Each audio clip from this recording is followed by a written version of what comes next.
हिमाचल प्रदेश में लंबित पड़े भर्ती परीक्षा परिणाम और लंबित पड़ी भर्तियों को लेकर प्रदेश कैबिनेट की ओर से बनाई गई सब कमेटी की बैठक आज प्रदेश सचिवालय शिमला में हुई। उप मुख्यमंत्री मुकेश अग्निहोत्री की अध्यक्षता में हुई बैठक में सदस्य के रूप में मंत्री हर्षवर्धन चौहान, जगत सिंह नेगी, विक्रमादित्य सिंह और यादवेंद्र गोमा ने भी हिस्सा लिया। सब कमेटी ने JOA IT पोस्ट कोड 817 के परीक्षा परिणाम घोषित करने का निर्णय लिया है। सब कमेटी अपना निर्णय अब कैबिनेट के सामने रखेगी। इसके बाद इस पर अंतिम फैसला लिया जाएगा।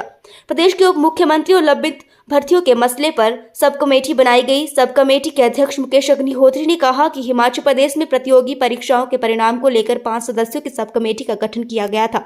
इसके अलावा उन्होंने कैबिनेट मंत्री हर्षवर्धन चौहान, जगत सिंह नेगी, विक्रमादित्य सिंह और यादवेंद्र गोमा ने भी सदस्य के रूप में इसमें भाग लिया।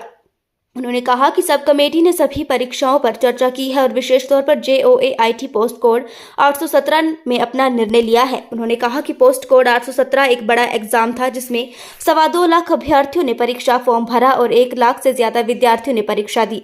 इसके बाद 4500 अभ्यर्थी स्क्रीनिंग तक पहुंचे और अब 867 पदों पर भर्ती होनी है। मुकेश अग्निहोत्री ने कहा कि विजिलेंस की जांच और अभी तक के एक्शन को ध्यान में रखते हुए सब कमेटी ने पाया है कि इसमें जो लोग सम्मिलित थे वो या तो बेल पर हैं या जेल में हैं। मुकेश अग्निहोत्री ने कहा कि सम्मिलित लोगों की वजह से इतनी बड़ी संख्या में युवाओं को रोजगार से दूर रखना न्याय संगत नहीं है।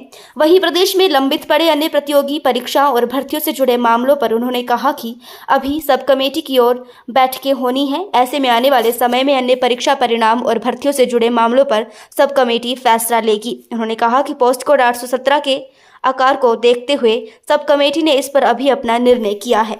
में जो है 2.25 लाख के आसपास बच्चों ने ये एग्ज़ाम दिया था और 1 लाख से अधिक बच्चे उसमें एग्ज़ाम में बाद में बैठे थे और उनमें से 4500 के आसपास बच्चे स्क्रीनिंग में पहुँचे और 1867 के आसपास जो है पोस्टें थी जिन पे सिलेक्शंस होनी है और उसमें विजिलेंस का व्यू भी लिया गया, डिपार्टमेंट का व्यू भी लिया गया और उसके बाद हमने पाया कि ये एक बहुत बड़ा एग्ज़ाम था प्रदेश में और इसमें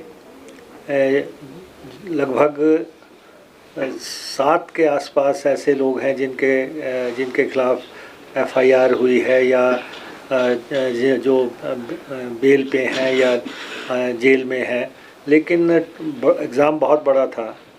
तो माननीय सर्वोच्च न्यायालय के आदेशों का भी जो इसमें पे फैसले आए उनका भी अध्ययन किया गया, जिसमें उन्होंने कहा था कि अगर बहुत बड़ा एग्ज़ाम है तो उसको इस आधार पे रद्द नहीं किया जा सकता कि कोई किसी जगह कोई गड़बड़ी हुई हो। तो उन सारे फैक्टर्स को ध्यान में लेने के बाद और 9 महीने पहले FIR हुई थी, 9 महीने के बाद भी अभी तक कोई कंक्रीट रिज़ल्ट पे हम पहुंच नहीं पाए हैं विजिलेंस के लोग और उस सारे को मद्देनज़र रखते हुए कमेटी इस व्यू की है और ये हमारा यूनानिमस व्यू है सबका कि हम 817 का जो रिज़ल्ट है उसको डिक्लेयर करने की रिकमेंडेशन फुल कैबिनेट के सामने भेज रहे हैं। हम अब तक का जो व्यू है कि ये जो लटका हुआ मसला था पूरे डेलिब्रेशंस के बाद, डिस्कशंस के बाद और कानून का अध्ययन करने के बाद हम इस नतीजा पे पहुँचे हैं पांचों लोग कि हम रिकमेंडेशन देंगे कि 7 पोस्टें खाली रखी जाएं और बाकी का रिज़ल्ट डिक्लेयर किया जाए। अब ये फुल कैबिनेट के सामने जाएगा और उसमें जो है अंतिम निर्णय लिया जाएगा। सर जिसको भी करना है, सरकार के अपने जो है विंग्स हैं जिसमें रिज़ल्ट डिक्लेयर करने हैं, वो अलग मसला है। सवाल अभी तक ये था कि क्या रिज़ल्ट डिक्लेयर किया जाए या रोका जाए।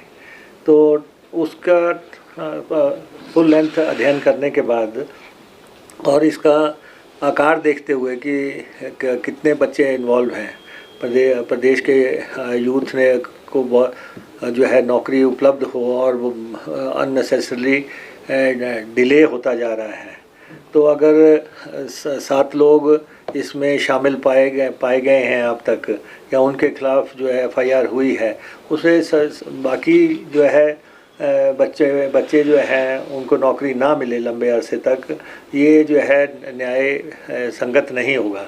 इसलिए हमने तो एक जो है व्यू ले लिया है कैबिनेट सब कमेटी ने।